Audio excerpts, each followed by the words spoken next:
ఈరోజు బోధన్ పట్టణంలో నడి ఊరు హనుమాన్ మందిరంలో శ్రావణ మాస చివరి శనివారం శనిత్రయోదశి సందర్భంగా భక్తులందరూ కలిసి తల ఓ చెయ్యి వేసి అన్న ప్రసాద వితరణ కార్యక్రమం నిర్వహించారు.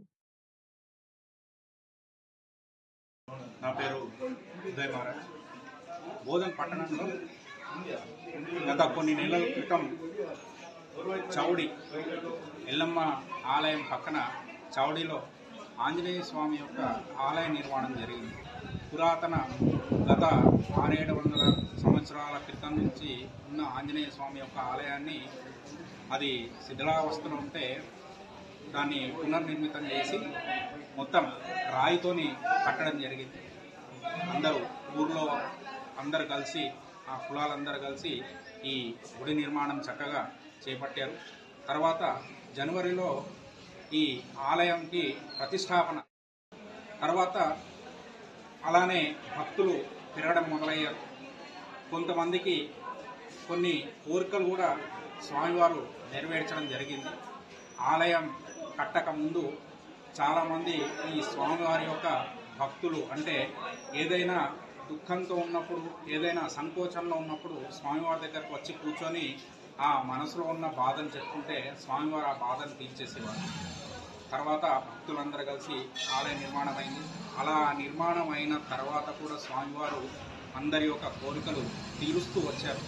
అలా కొంతమంది మనకు స్వామివారికి ప్రత్యేకంగా కొన్ని సేవలు చేస్తూ వచ్చారు. ఇప్పుడు కూడా సేవలు చేస్తూనే ఉన్నారు. అందులో అందరికీ ఇక్కడ స్వామివారు దర్శనమిస్తూ లోటుపాట్లు లేకుండా ఊర్లో కమిటీ వాళ్ళందరూ ఇక్కడ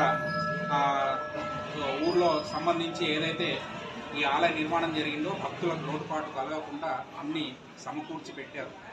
వాళ్ళ ప్రతి శనివారం ఇక్కడ అన్నదాన మహోత్సవం మళ్ళీ శనివారం పురస్కరించుకొని ప్రత్యేక పూజలు నిర్వహించడం జరుగుతుంది. ఈరోజు ప్రత్యేకంగా శనిత్రయోదశి అవడం వల్ల ఇక్కడ అందరూ కలిసి ఊర్లో అందరూ కలిసి అలా ఒక చేయి వేసి అన్నదాన మహోత్సవాన్ని బ్రహ్మాండంగా ఈరోజు చేయడం జరిగింది. ఆ అన్నదాన మహోత్సవంలో కూడా భక్తులందరూ ఇక్కడ ఈరోజు వర్షం పడుతున్న భక్తులందరూ వానలో నడుస్తూ ఆ స్వామివారి యొక్క సేవలో ఆ స్వామివారి యొక్క కటాక్షం అందుకోవాలని చెప్పేసి వచ్చి అన్నదాన మహోత్సవాన్ని ఇక్కడ విజయవంతం చేస్తున్నారు. కాబట్టి భక్తులందరూ వచ్చి ఆ స్వామివారిని దర్శించుకొని అందరూ కూడా ఆ స్వామివారి యొక్క కృప అందరిపైన ఉండాలని చెప్పేసి కోరుకుంటున్నాను. శ్రీమాత్రే నమః.